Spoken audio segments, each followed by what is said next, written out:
একটি বিশেষ ঘোষণা, মাধ্যমিকের রেজাল্ট বেরিয়েছে, সেই জন্য তোমরা ঘরে থাকা চপ্পল, ঝাঁটা, জুতা, বেল্ট, হাতা, খুন্তি, বেলন সব কিছু লুকিয়ে রাখো। ফেল করলে এগুলো তোমার পিঠেই পড়বে। রেজাল্টের আগের দিন। আজ সারা দিন মস্তিতে মন বলেছে কাটাতে, কালকের কথা কালই জানে।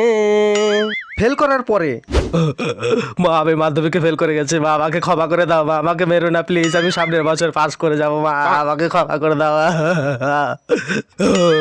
চুপ কর হারামজাদা, সামনের বছর পাস না করলে ঝাঁটার বাড়ি দেবো।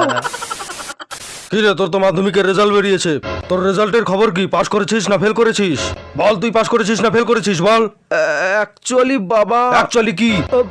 আমাদের স্কুলের কি? আমাদের স্কুলের হেডমাস্টারের ছেলে ফেল করে গেছে বাবা। হেডমাস্টারের ছেলে ফেল করেছে? পাশের বাড়ির ডাক্তার কাকুর ছেলেটাও ফেল করেছে।